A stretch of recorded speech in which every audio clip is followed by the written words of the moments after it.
evening, everyone. Thank you, Elizabeth and Karen, for inviting me to speak here in the Agape Latte Summer Series. It is an honor. I'm very happy to be here, but also very nervous. I haven't eaten all day. So just wanted to make you laugh, but that's true. Um, Thank you all so much for hopping on Zoom to listen to me tonight. To those of you I am meeting for the first time, I'd like to welcome you warmly, and I'm so delighted that you are here. To my former students, thank you for filling up my little Google form. You know how I love to check in and get the pulse of what you're going through, and I appreciate your responses. Know that I'm so happy to see you and I miss you. I mean that. Uh, to my Filipino family who are here to support me, maraming salamat. That's thank you in our language. I hope that you are all safe and healthy wherever you are, and I hope that your loved ones are doing well too, given this pandemic that we are facing together. I know I don't need to say this, but these are very, very, very hard times that we are in. Some of us have lost our loved ones. One of our dearest friends lost her big brother to COVID 19 back in March in the Philippines. And with her, we continue to ache for that loss. I still find it hard to believe because that big brother was here in Boston from December to January, and we had dinner with him twice and with the whole family, and now he's gone. So it's still very hard to believe. So, to those of you who have lost someone, I offer my sincerest and deepest sympathies and prayers. A good number of people around the world have also lost their jobs and their income. Some of you lost your internships, your semesters abroad, and I know you worked so hard to apply for those. A lot of missed opportunities, a lot of missed chances for deepening friendships, for learning. I think you will all agree with me that we are all hurting over someone we lost or someone we miss, something we miss doing, or somewhere we miss going. No loss is too big or too small, I think, and I just wanted to acknowledge that. I was doing the math and I realized that it's been 5 months and 8 days. Can you believe that? 5 months and 8 days since we had that abrupt end to the spring semester. And in a couple of weeks' time, we will be embarking on a new semester, new and unfamiliar in so many ways. I've been teaching at BC for the past 4 years, and my students know this about me. I love telling stories in class, and I love asking them for their takeaways. So tonight, I will do just that. I'll share some stories about how the pandemic has affected me and 3 lessons that I've learned from that experience. So don't worry, I won't quiz you. I won't ask for your takeaways. Save that for the fall semester. I've learned a lot these past 5 months, and I'd like to share with you how these insights are helping me navigate my way forward. So, speaking of loss and disruption, before I begin, I'd like to ask you to ponder on this question. I invite you to think about 3 aspects or areas of your life which were affected the most by the pandemic. What were the toughest moments for you? Who do you miss? What do you miss doing? Where do you miss going? And out of those 3 things or activities or people or pastimes, which one are you still hurting over or still having a hard time accepting? I invite you to keep these in mind as I share with you my own response. If this were a whole class, I would love to hear your responses because I'm genuinely interested to know what you are going through. So anyway, here are the areas of my life that were disrupted by COVID. They have to do with my day-to-day routine, and one has to do with my summer routine. So the first thing in my list is the fun and ease of grocery shopping. I know it may sound like a very simple answer, but grocery shopping for me is a big distressor. I associate it with happy memories. So I miss the fun of not having to fall in line, not having to keep an eye out for one-way aisles, because it's been a ritual in my family. So when we were young, my mom would take me and my brother to this grocery in the Philippines called Unimart, and we each had our own assignments to pick out the products that we needed for the house. And our reward would be, as she would pay for the goods in the cashier, she would give us money so that we could buy ourselves an ice cream cone in the food concession stands at the end of the cashier line. So obviously I don't do that now, but it's something I've carried with me wherever I go. So I always associate that with happy childhood memories. The second thing on my list is I missed the chance of coming home to the Philippines. So that's where I was born and raised. I was supposed to teach a summer class in the Ateneo, which is the Jesuit university like BC, and that didn't happen. Coming home also means having the chance to see my family and my friends, especially those whom I've known since I was way young. Um, the biggest part of what I miss is my niece Erin and my nephew Maddie. So my students know I love talking about my niece and nephew. They've seen videos and pictures. Might show one at the end. But they are the greatest joys of my life. Second and third to my husband Joel, who's here, and my students, because my students know I love them. And every time we're on FaceTime or Viber, when we do a video call, no fail, they would ask me, Ninang Mia, when are you coming home to the Philippines? Ninang means godmother. It's like a term of endearment. And whenever I hear that, my heart goes into pieces. It's so painful when I hear that. So I missed that chance. And then the third thing that's in my list is my workout routine at South Boston Yoga. And this is what I struggled with the most and the longest.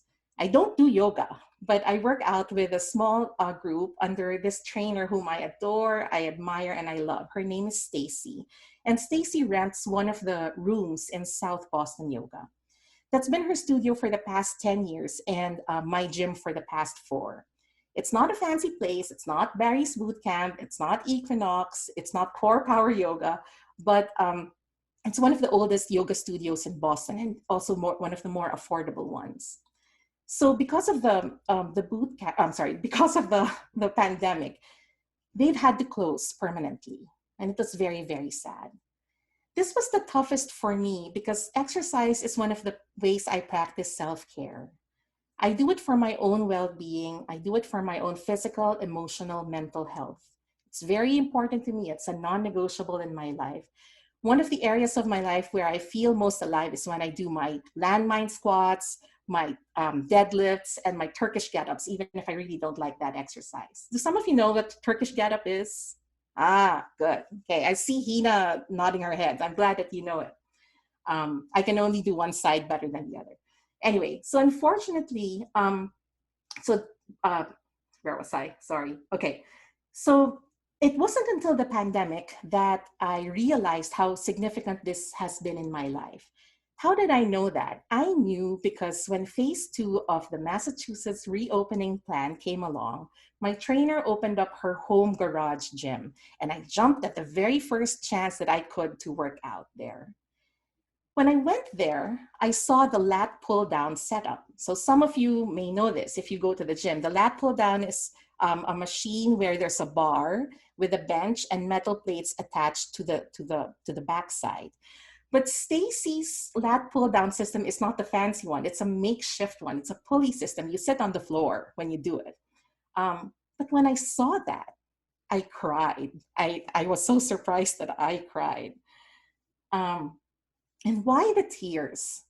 You see, the lat pull down isn't just an equipment for me to strengthen my lats and my core, but it's a symbol of how strong I've become through the years, how I had cared for myself through the years and empowered myself through the years. It's a symbol of what I had lost access to during the pandemic. I cried because I simply wanted my old life back. Don't we all? Don't we all? And this brings me to the first insight that I learned from this experience, the importance of making room, making space for what is. What does that mean, to make room, to make space? It means accepting reality as it is. First and foremost, say hello to it, even if you don't like it. You don't even need to befriend it at first. Just acknowledge it as being there. And don't try to solve it right away. Don't try to fill the void right away. Don't rush to fill the void. That's something I did not do. Instead, when the studio closed, I spent so much of my time and my energies recreating the gym setup here at home. And my husband teases me all the time, Mia, you're turning our tiny, tiny apartment into a gym. And our Stacy studio at South Boston Yoga is so much bigger than our apartment. I searched high and low for equipment that I could afford. Name it, if it's on sale, I got it. The TRX, the resistance bands, longer version of the Bosu. The week before the lockdown, I was at Marshall's trying to find the cheapest yoga block that I could find. I was so busy soothing the shock, filling the void that my workouts left by trying to replicate that at home. No matter what I did, I just couldn't bring back the setup we had at the studio. And this permanent closing caught me off guard and put my life off course. And I didn't make room for that. I didn't accept it as reality. I was insisting on a story that my workouts can only look this way. And to some degree, I'm still fighting it and resisting it now. That's a battle I'm not ever going to win if I do not make room for the fact that South Boston Yoga has closed. One of the more meaningful phrases that I've learned from a book this summer is this: to learn how to rest in the unresolvable. To rest in the unresolvable. Make room, making space for what is to do that, to welcome the feelings that come with the unexpected turn of events, to make space for the pain, the discomfort, the disorientation. It's hard because nothing is more uncomfortable than that feeling of ambiguity, uncertainty, instability. But it's a part of life. And making room is to embrace our own vulnerability. My trainer always says that. She doesn't just say, go get a heavier weight.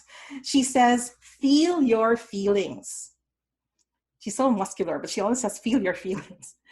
And that takes courage and openness and time and hard work and honesty with myself. That's why I like to skip that part, because it's so hard. It sucks, right? And I did not take a moment to acknowledge the reality in front of me. I didn't want to feel the pain. I didn't want to feel the ambiguity. And therefore, I put a Band-Aid on it by clicking every ad that Google or Instagram pushed on me. I rushed to quick fixes, too focused on the results that could remedy the situation ASAP. Of course, it's not going to be the same. It can't be. It was an impossible situation because we don't have the space for it here at home. And I didn't realize how expensive gym equipment could be. I tried so hard, and I had linear expectations from a non-linear situation. Whether I was aware of it or not, I got fixated on this for months, until two moments gave me pause, which now brings me to my second point. So the first point is to make room. The second point is here, the need to pause, to take a moment and dare to see, pay attention to what's there. The first pause came when George Floyd was killed at the end of May. I suspect that many of us were distraught, disturbed, and angry at the 9-minute agonizing video that was so painful to watch. The words "I can't breathe" still ring in my head. And I read up about what it means to be anti-racist, knowing that I have much, much, much, much, much more that I need to know and learn. I was very moved with this op-ed column that Kareem Abdul-Jabbar wrote in the LA Times 5 days after George Floyd was killed. He said, "Racism in America is like dust in the air. Being Black means sheltering at home for the rest of their lives because the racism virus infecting the country is more deadly than COVID-19. Think about that. George Floyd's death brought me outside of my little bubble and served as a wake-up call to bother to know what was going on and to start thinking about how I can do my small part as a college teacher. The second moment that gave me pause was when I went on a silent 8-day retreat.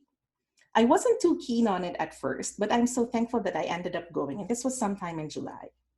My students know how I love and practice, how I love and take seriously the practice of seeing. Who do you see? Who do you not see? I always ask that question in class. For the first time in months, I experienced a much needed reprieve at the retreat.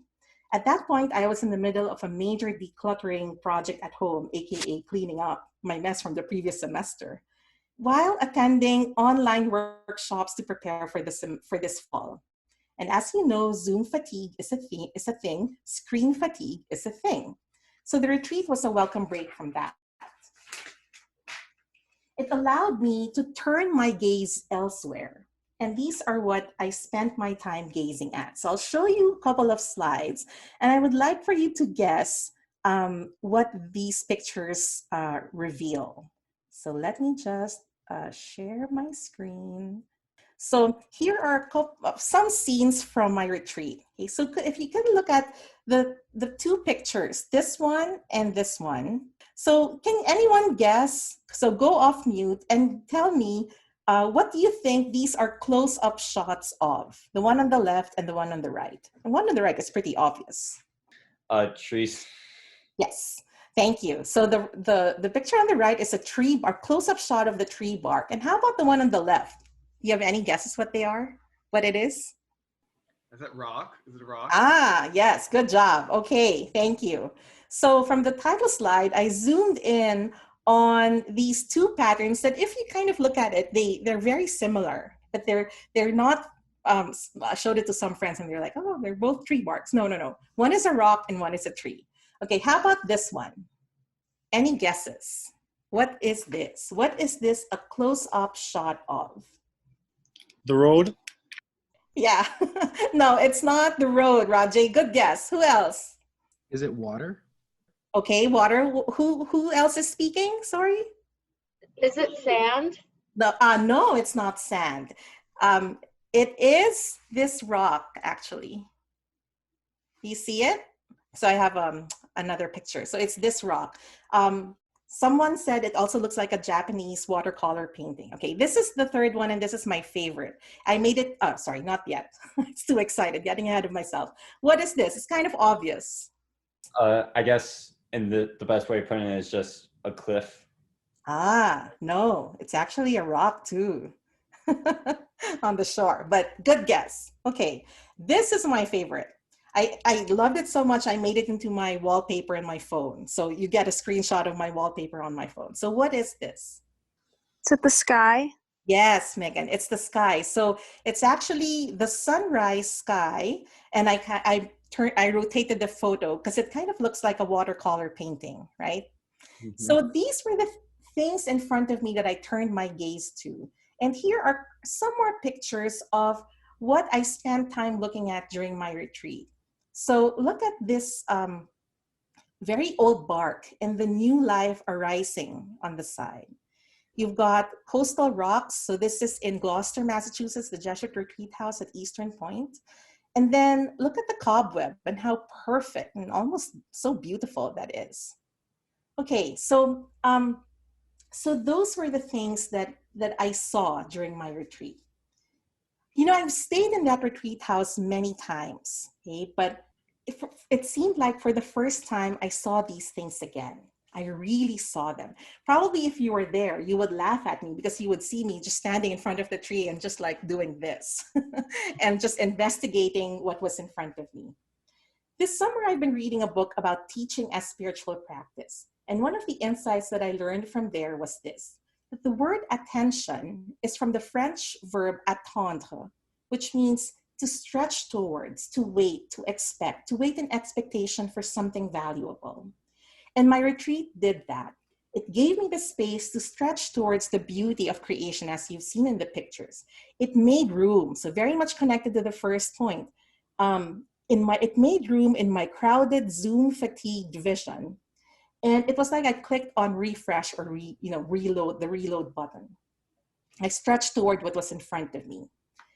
My favorite definition of prayer is one from a Jesuit named Walter Burkhardt. And he defines prayer this way: a long, loving look at the real. A long, loving look at the real. And aside from the long gaze that I took towards the tree barks and the sunrise sky, the waves, the ducks, etc., it was the water lilies that attracted my attention. 4 days, DAYZ. I know you use that as a hashtag in your Instagram accounts, right? And they were a surprising revelation. Why? So there's a pond adjacent to the retreat house that teems with water lilies. And over the many times I've been there, I kept being curious about when they blossomed and when they closed. So I said, at some point I'll do that. So this time I was able to do that. So over the course of the last 3 days of my retreat, I gazed at the water lilies, and here's what I discovered. So I put there hashtag stalker mode for days. So if you look at these pictures, so I started looking at this particular water lily from 6:31 and all the way up to 7:08. But believe me, I took so many pictures in between these timestamps because I wanted to see this. Can you all see my hand? Like, I wanted to see the lily actually opening, and I wanted to capture it on my phone camera. And then I was like, this is taking too long. The lily was so slow. It was so frustrating. I was getting impatient and I was getting a lot of bug bites. So I got hungry at 7:08 and I said, okay, it's pretty much open. I'll go grab breakfast. And then I came back at 7:49. Can you all see this picture, okay? The last one. So it had more petals to show or to bloom. It had more opening to do. So I went back, 10:07, it stayed open. And then at 11:53, it started to close. Okay? And so that was right before lunch. So I went back to the retreat house, grabbed my lunch, and was so excited to come back. I was really stalking this one water lily. And at 12:46, this is what I saw. So the petals are closing up a little bit more. And I said, if it took about 30 minutes, 1 hour in the morning for it to open up, it most probably will take that time closing down. So I said, I'll just go to the shore and collect sea glass while waiting for this water lily to close. But then, after an hour, I went back and the lily had fully closed. And I was so frustrated because I did not see this. So the next day, I went right before 2 p.m. because I wanted to make sure that I would be there for the closing ceremonies of the water lily. But notice the difference in the picture, the two pictures.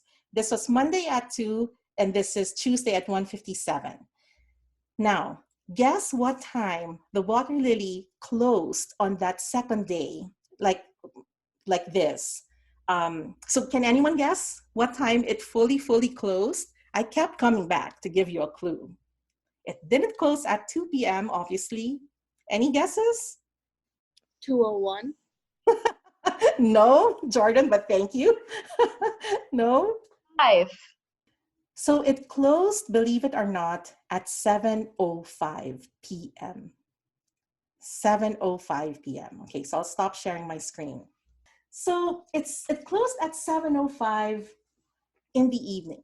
Totally different schedule, right? Totally different from the first day. So this long look at the lily, unfortunately, it wasn't a loving look because I got frustrated and impatient. But this story had so much to teach me. In taking its own sweet time to blossom and to close, I realized that it had its own rhythm. And no effort on my part would hasten it or would rush it, no matter how much I wanted to capture it on camera.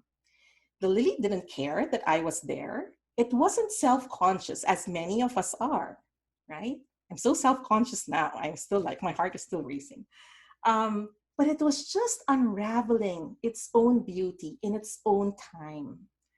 So stretching towards the object of our gaze demands surrender and unplugging and letting that which we are witnessing unfold on its own. In the silent retreat, you have a spiritual director and you see that director every day. So I was so excited to report what I had seen. So I went back to my spiritual director and I said, I realized something important today. The lily is not a robot. It wasn't on a schedule. And my spiritual director was so incisive. She immediately said, and neither is Mia. The lily is not a robot and neither is Mia. The story of the lily was a clear remedy, an antidote to what had been going on in my life up to that point. It gave me, that retreat, gave me the space to learn about who I was when I wasn't thinking about it. Those are words from Pico Iyer, one of my favorite authors. To learn about who I was when I wasn't thinking about it. In other words, the retreat gave me room to just be myself. Just be Mia, no agenda, no self to fix, change, or find, nothing to judge worthy or unworthy, wrong or right. Just me standing there, walking, sitting, talking to the ducks. When you're in a silent retreat, you find yourself talking to the trees and the plants and the ducks at some point because the silence can be tiring, but I love it.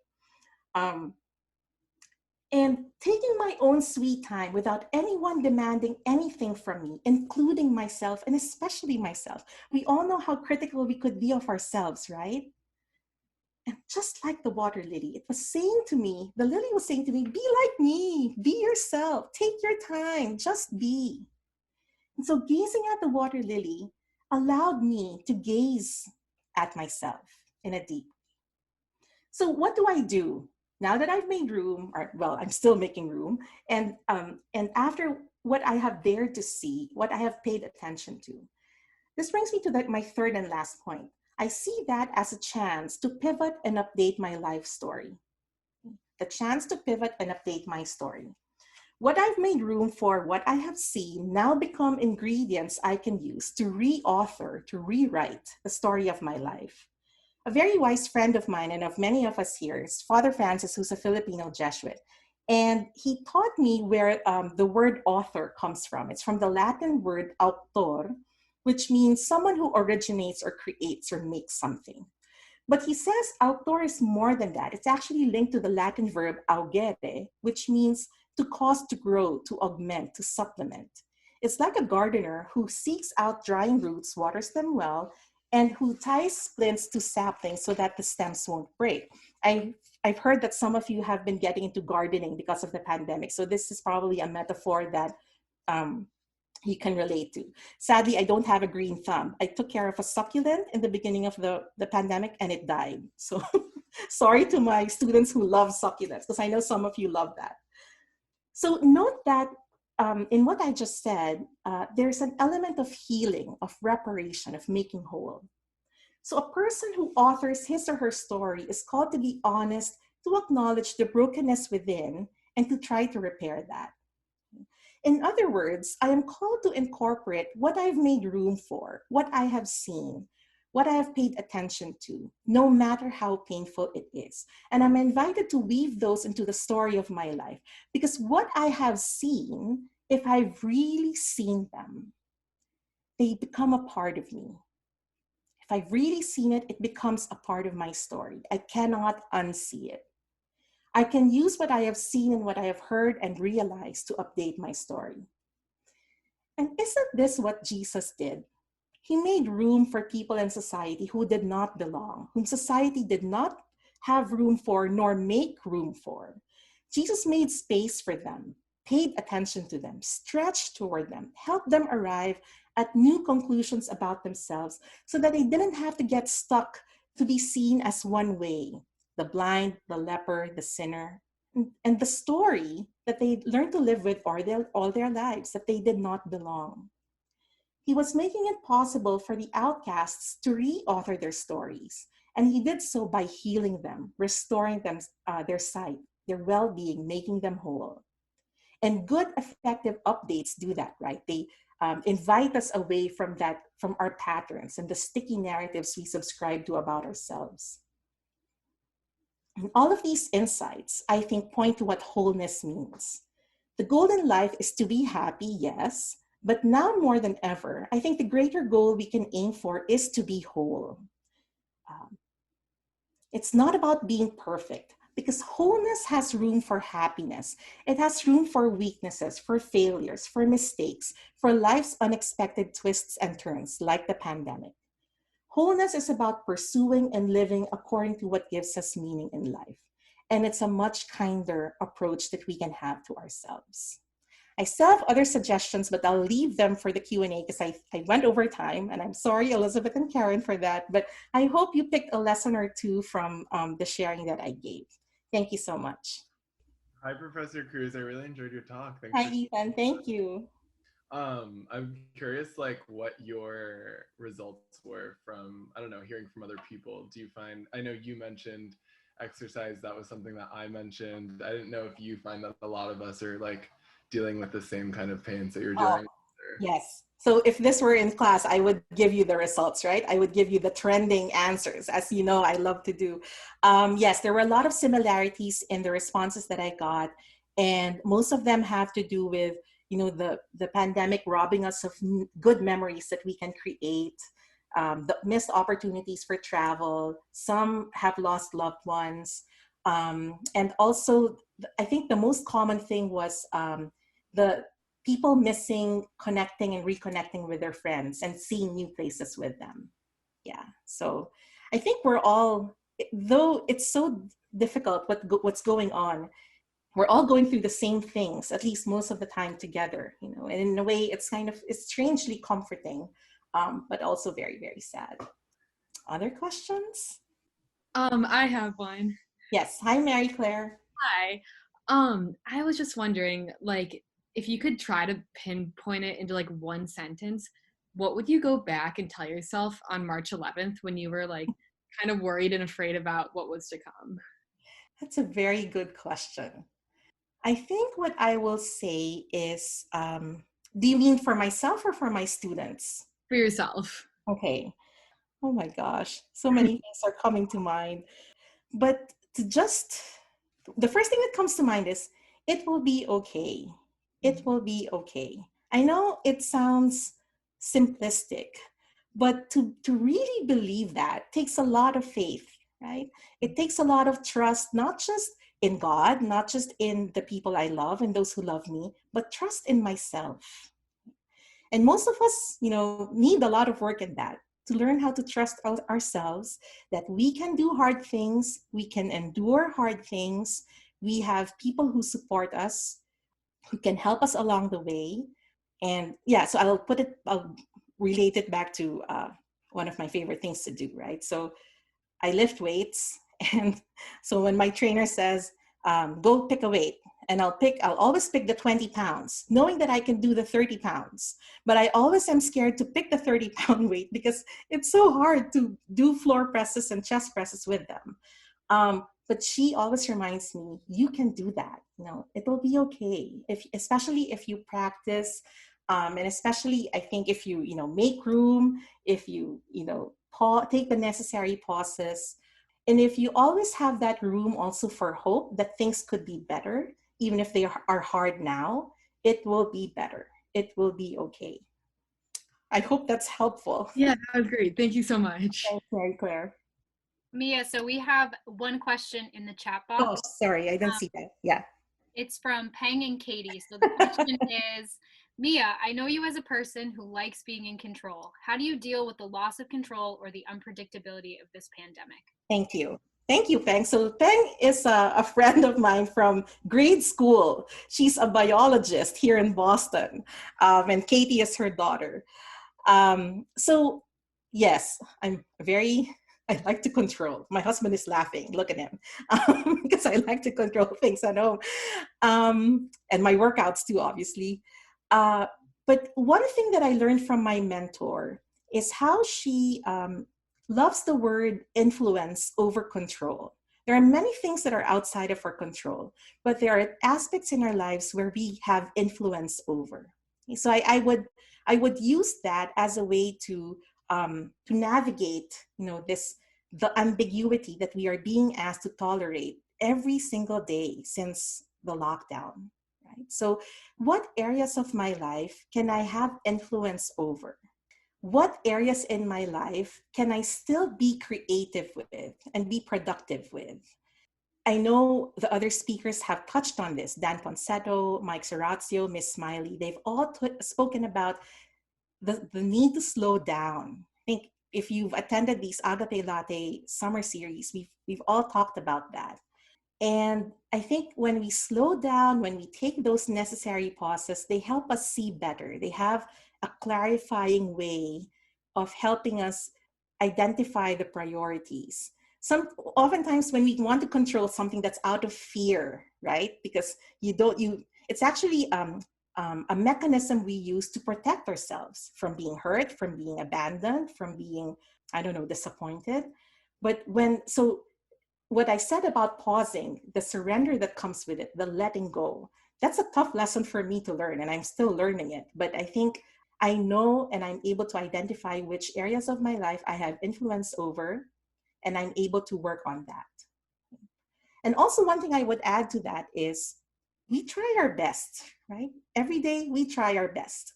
But our best varies every day. One day it could be a crappy best because you felt crappy waking up. The next day it could be like an A plus best, but that's your best. It's the version of you who woke up that day. It's like the weather. One of my mentors says that that's not a problem. It becomes a problem when we start judging ourselves for feeling crappy, right?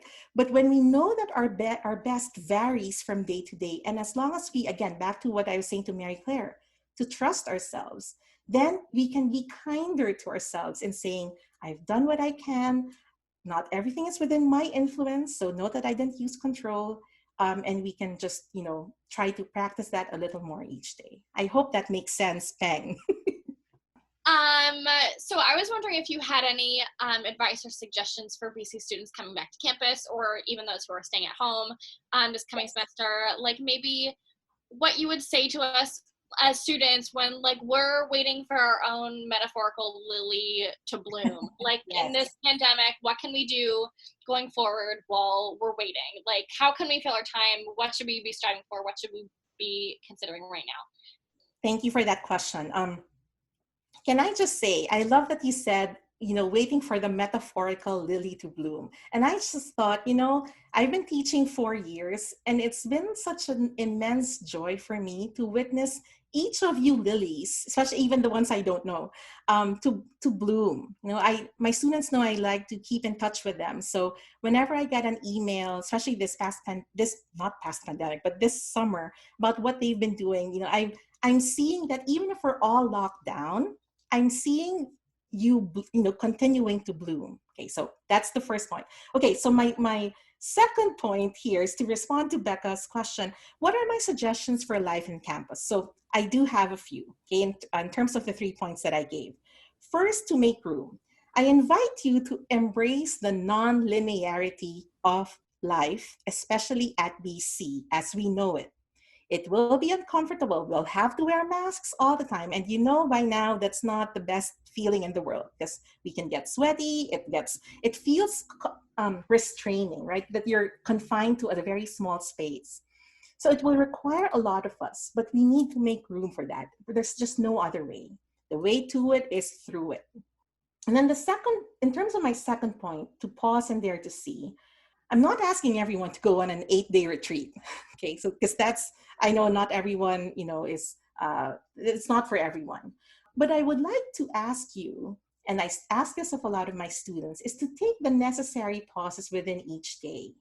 I've shared the Google Docs with Elizabeth, and she'll share it with everyone at some point in this talk, because I drew up a list of the different places in campus, not just the chapels, but remember, they're indoor. Now we have to explore the outdoor. So a lot of the spaces that I came up with my list is outdoor spaces, which can function like chapels. There's a quote in that document by Pico Ayer where he defines chapel broadly, and he says, chapels are emergency rooms for the soul. Emergency rooms for the soul. And just last Wednesday, I went for a walk around the reservoir because I was I was thinking about my talk. Have you ever seen swimming turtles in the reservoir? You have to go and check that out. So, do you know Father Jim Keenan? Yes. So Father Keenan has a Facebook page, and one time during the summer, he posted his morning walk, and he took pictures along the route. So he said he takes gate C. I never even knew that the reservoir had different gates. So I said on last Wednesday, I will take Jim Keenan's route, because he said that the reservoir teems with fish. Okay, so I said, okay, I'm going to look for the fish. And I saw something swimming, and I said, oh, that looks like a blowfish, but it was like circular. And when it came up to the surface, it was a turtle. And then I went like this because I wanted to take a picture, and then it swam the opposite direction. I was so sad because it was so cute swimming. Anyway, point is, there are things around us. The reservoir is free. You don't need Wi-Fi to get there. It's open space. So COVID friendly, right? COVID friendly. The other thing I want to say is, during the disruption, when classes were disrupted, I invited my students to come to my office, say goodbye, because I didn't get to say goodbye to many of them in person. And my seniors told me that they were so sad because, of course, they had 4 days to do the senior bucket list. Right? I didn't even know there was such a thing. So apparently there's like senior sunrise, mod weddings, I don't know, stuff that you do. And I'm thinking now, don't wait for your senior year to do the senior sunrise. Do a freshman sunrise, a sophomore sunrise, a June. I mean, these are things that you can do now. Which brings me to the third point, update your story.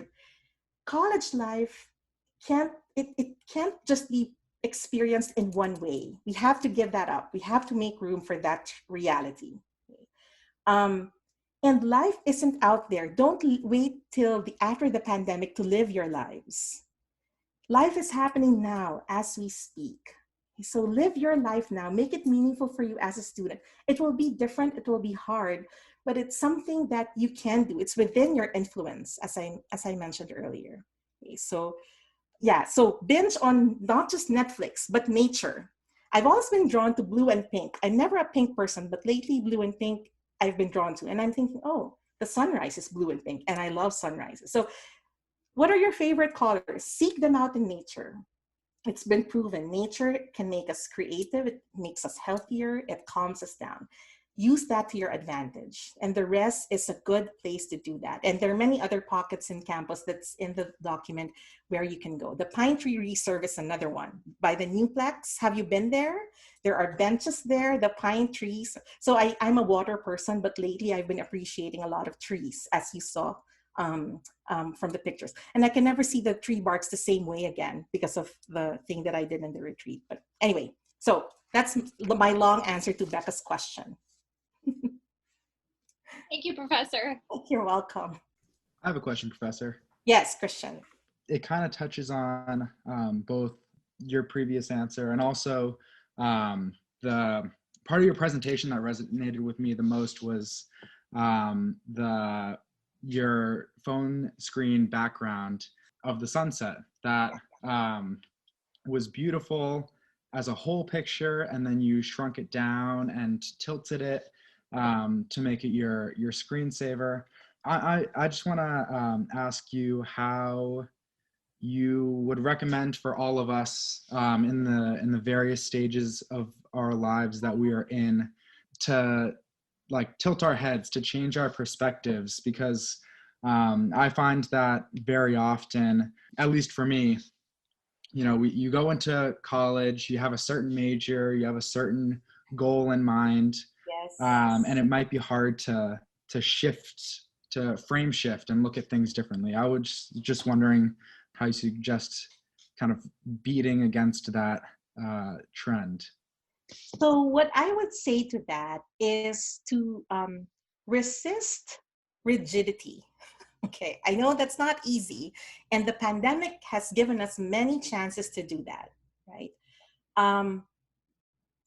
I've been reading this other book on emotional agility, and I love that word, agility.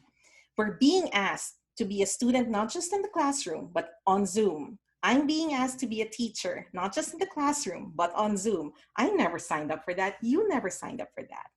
But it's something that I'm proud of every one of us because we've learned how to do that. You know, even if we were scrambling in the beginning weeks of the lockdown. So agility and openness to I know it's hard, Christian. It's so hard to do that. But if you practice agility, I think it will open up more doors. It has to do with creating this spaciousness. When I get back to, so I'm not sure if you've listened to this TED Talk. I have another favorite author who's Nigerian. Her name is Chimamanda Ngozi Adichie. Mary Claire, I see you smiling. Do you like? Yeah. So she has 2 famous TED Talks. The first one, the title is The Danger of a Single Story. And I kind of referred to it in my talk. Our patterns in life, if you look at them closely, they refer back to the single story that we keep telling ourselves. I'm never going to be this way because I'm stuck to being this way, which I think it kind of reflects what Christian was saying. Chimamanda Ngozi Adichie says that those single stories, they are true, but they are incomplete. When you reach a certain perspective, is that the last thing? Is that the final word that you have about yourself, about other people, about the world? No. If you create spaciousness in your understanding, in your daily habits, and when you take I think the going on a pause is so helpful here because it always clarifies our thinking and our vision. And I think that's what helps expand our options, that it's just not one way of going or proceeding. You know this. Those of you who were my students, the first reflection paper I asked you to do was to unplug for 30 minutes. And a lot of you said, how can I do this? I have, this homework to do, that homework to do. And then at some point you said, oh, but I'm thankful that I did this. Because one of my friends posted this on her Facebook page. She said, sometimes the most productive thing we can do is to relax. Sometimes the most productive thing we can do is to relax, to pause, right? To stop for a while, stop being on overdrive, which we all can be, and we are. So sorry, I hope that helps a little bit. But agility, I think, is key. Knowing how to shift different dispositions and how work can look like online or in person. That's my 2 cents. That helps. One thing about that too, Christian, and everyone, nature, I love being in nature because when I'm in the res, when I'm there, I feel small, and it helps me think and remember that it's not just about me. It's not just about me. I'm part of this bigger world. The rest is 1.5 miles, if you go do the loop, but the turtles are there. There are cormorants there. You know what cormorants are? The birds that kind of go like this. I befriended one in my retreat. I talked to them too. I was like, hello, my cormorant friend. And I love it when they do this because it's like they're airing out everything. It's like, come on, it's like a rinsing, an airing out of like a breathing. And with the mask on, with the face shields on, having to socially, this can all be confining, no matter how much distance we have with other people or from other people. But to remember to breathe, which means pausing, that's necessary, I think. And all this gives us a chance to clarify our thoughts. And it's good for the parasympathetic system too, right? Right? It's not the fight or flight mode, it's the heal, renew, response mode, right? My neuroscientist friend is nodding her head. Yay, I got that right. Guess what? My trainer is all about breathing too. So I've learned that from her. Like you just said, it's not just about us, right? Like we're helping other people grow collectively and playing a role as like we unify together. So what advice do you have for us to play a role in the lives of our friends or our parents and our siblings? How do we help not just ourselves, but other people update their story? Yes. And grow during difficult times? Yes. I love that question. That's it. That's my question. Yeah. No. I heard you. One of my college theology teachers just did this YouTube video, and it'll be a staple in my syllabi from now on, along with the Kareem Abdul-Jabbar op-ed that I mentioned in my talk. But he talks about vocation not just as a personal thing. Back to what Anne was saying. It's like the Father Himes 3 questions. Do you remember that? What brings you joy? Are you good at it? And does the world need it? Okay, and the world includes my family and my friends. And other people. And this college professor of mine, and you've heard me talk about him. His name is Sir Bobby, and he in that YouTube talk, he says the question that we need to ask ourselves is that, at whatever point in life where we are, am I more free? And then is this freedom leading to the freedom of others? So am I more free, and are others more free because of me? Because what makes me free makes others free. Back to my point about wholeness. What makes me whole makes other people whole too, especially if we take that seriously. What I like about wholeness is that nothing gets discarded. Your crappy days will count. Those imperfections will count. The days when we cut class will count. Nothing gets wasted, nothing gets discarded, because it all becomes a part of your story. And once you really embrace that, and Saint Ignatius would call this in inner freedom or interior freedom, the freedom from disordered affections. They are affections because they appeal to us, disordered because they're not life-giving to us. And what is life-giving to me can't be more life-giving to another person. It will always be life-giving to another person. One of my other theology authors says it this way: the gospel, if you summarize the gospel in one sentence, it's this: to make human life more human. Okay? To make human life more human. Not just my life, but the lives of people around me. That's why it takes a lot of work. Okay? And like my husband knows, when I'm in a bad mood, it really pollutes the field at home. He gets so stressed and when he's stressed, I get, yeah, look at him. So like today was the first time Joel went back to his office since March. And I was resisting it because I got comfortable with, seeing him every day at home with that routine. And then at some point he said, make room. And I was like, please don't tell me that. Please don't tell me that. So see, I'm not an expert in the things that I'm telling you, but I'm learning it alongside, everyone too. So a good check is a good way to approach this is to do a self-check, right? Not just with the COVID symptoms, but to identify what's freeing for me, because most probably that will be freeing for others too, especially those whom I come into contact with regularly. Thanks, Professor Cruz. You're welcome. It makes room for the crappy days too, because that's normal. We all have our crappy days, but that isn't wasted. It's part of it. That's why I love wholeness. It's not perfection. It's not completeness. It's not finished yet. We are works in progress. For better or for worse, was there a general, throughout the whole pandemic in your second semester, I guess including the summer, did you have a general feeling of connection with people despite not being with them or in person, or even just through the typical, and I guess follow up with that, was it just the everyday thing, or were there exact moments you knew what was going on and you were connected though you weren't physically with that person?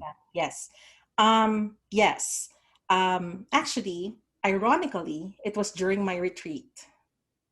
That was a time. So when I go on retreat, I go off Wi-Fi because I'll just be giving my thumbs a workout, scrolling Instagram and Facebook. I mean, we all do that, right?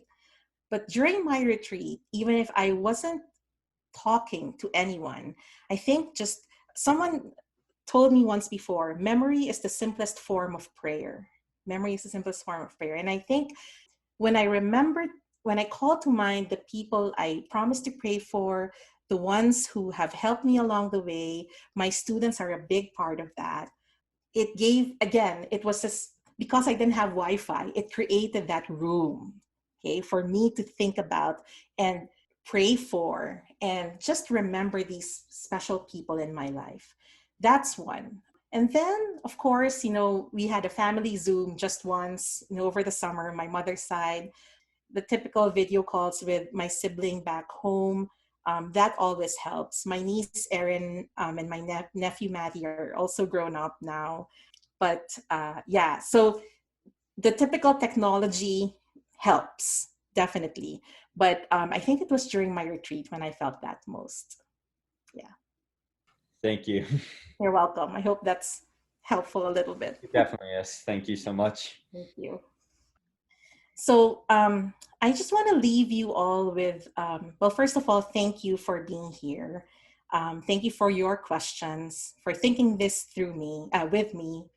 And I want to share with you what I told my students on the last day of the spring semester. Okay, so on the last day of the spring semester, this was on Zoom, and I thanked my students for toughing it out, and enduring the changes, the unfamiliar world of online learning.